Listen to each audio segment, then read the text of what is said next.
Shalom saudara yang dikasihi Tuhan, kita masih masuk di dalam suasana yang masih baru, dengan tahun yang baru. Kegiatan mungkin kita masih belum normal seperti biasanya. Masih banyak orang yang masih juga merasakan liburan ini, sehingga akhirnya dia masih belum full pemikir atau belum full berfokus. Tetapi biarlah kita saudara, walaupun dalam kondisi seperti ini, kita tetap saja harus lebih sungguh-sungguh kepada Tuhan.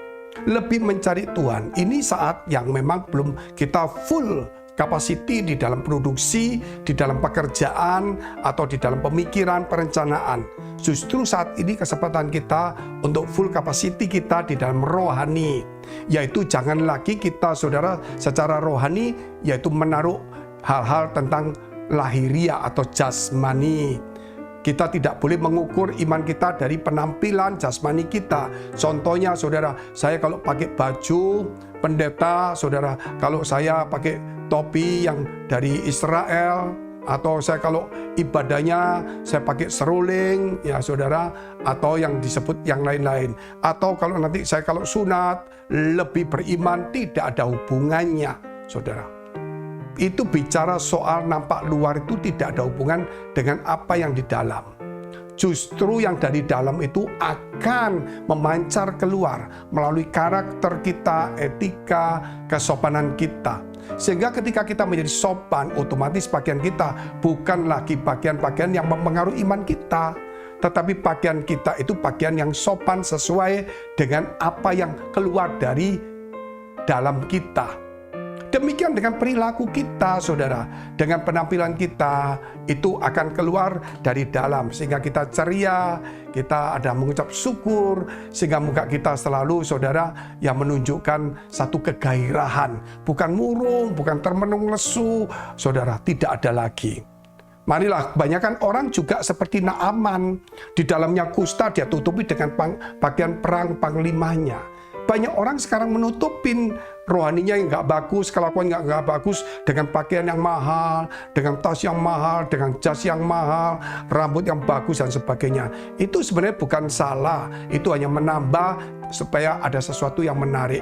Tetapi saudara, jangan sampai itu berarti bisa mempengaruhi iman kita, tidak ada.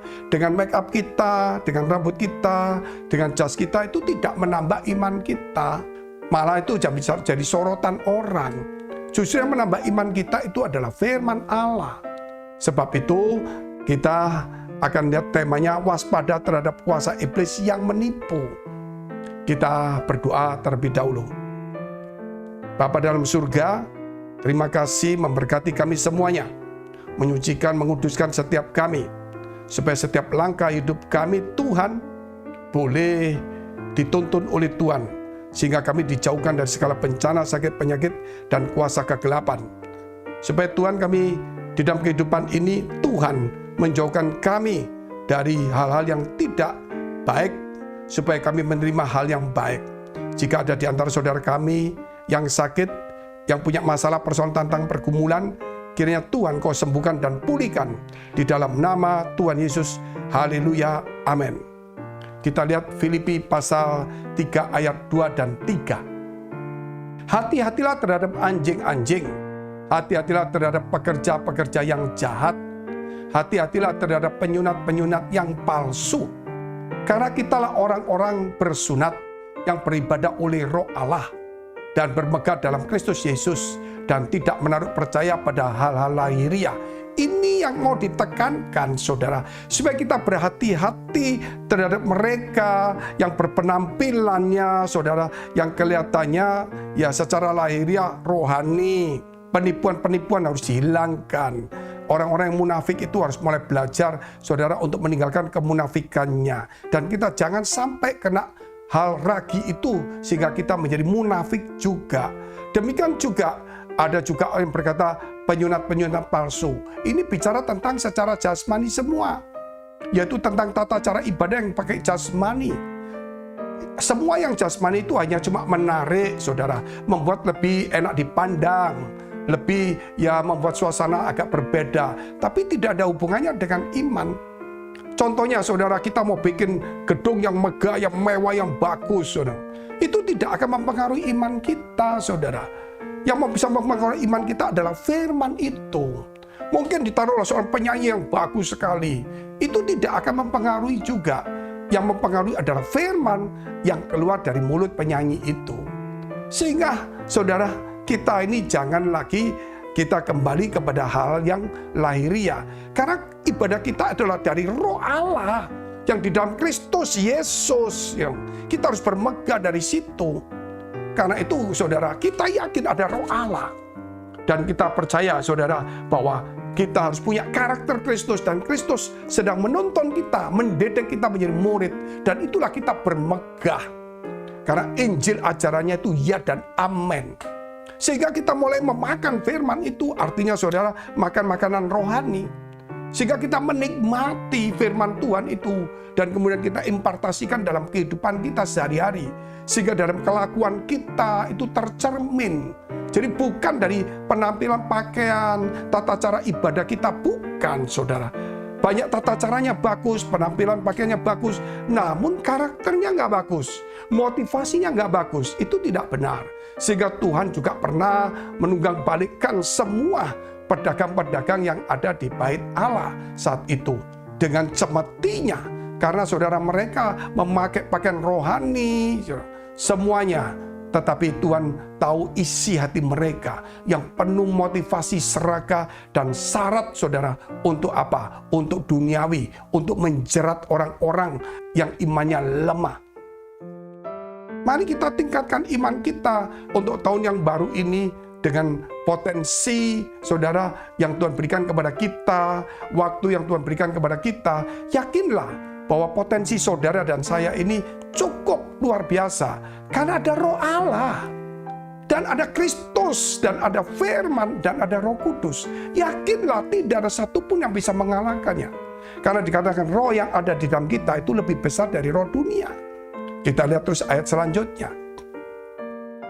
Sekalipun aku juga ada alasan untuk menaruh percaya pada hal-hal lahiriah. Jika ada orang lain menyangka dapat menaruh percaya pada hal lahiriah, aku lebih lagi disunat pada hari ke-8 dari bangsa Israel, dari suku Benyamin, orang Ibrani asli, tentang pendirian terhadap hukum Taurat, aku orang Farisi. Luar biasa bukan Paulus? Orang Farisi, orang Ibrani, suku Benyamin, dari Israel, disunat pada hari ke-8. Semua orang Israel itu kalau lahir saudara disunat pada hari ke-8. Demikian juga Yesus. Tetapi Paulus mengatakan bahwa dia tidak lagi bicara tentang hal-hal itu. Dia tinggalkan semuanya. Tentang Farisinya, tentang Tauratnya, tentang keisraelannya, tentang sukunya. Dan dia percaya dia menjadi orang yang warga negara surga, menjadi murid-murid Yesus Kristus. Itu jauh lebih penting. Sehingga Paulus mengatakan semuanya itu menjadi sampah, saudara. Yaitu dibuang menjadi sampah. Dan dia mengarahkan pandangannya ke depan untuk mahkota yang tidak layu, yaitu yang disediakan Kristus bagi kita semuanya. Mari saudara hari ini bersihkan hati kita. Jangan sampai kita dikotorin dengan ajaran-ajaran lahiriah, jasmania.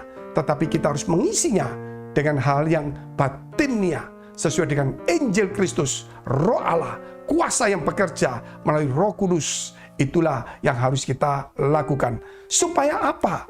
Supaya pada tahun yang baru ini kita semakin berkenan kepada Allah. Dan kita menjadi murid sejati. Dan kita menjadi Israel sejati. Sehingga kita boleh menjadi berkat. Sehingga kita boleh saudara memenangkan banyak jiwa. Mari kita berdoa. Terima kasih Tuhan, memberkati firman-Mu, mengubah setiap hati pikiran kami. Biar kuat kuasa-Mu menyertai kami. Kami berdoa untuk mereka dalam pergumulan, mereka dalam masalah persoalan tantangan. Kiranya mereka boleh diberkati sebagaimana mereka yang sudah diberkati. Kiranya Tuhan Kau memberi kekuatan, menjauhkan dari segala bencana. Mereka yang sakit Tuhan Kau sembuhkan di dalam nama Yesus. Biar mulai hari ini secara jasmani mereka yang mengalami cacat, sakit dan lemah, biar kekuatan iman yang di dalam menyembuhkan, memulihkan mereka. Di dalam nama Tuhan Yesus. Haleluya. Amin. Suasana tahun yang baru isi dengan firman-firman supaya kita melangkah dengan pasti pada tahun ini juga. Jika saudara masih membutuhkan pelayanan doa dan konseling, silakan hubungi nomor yang tertera. Tuhan Yesus memberkati.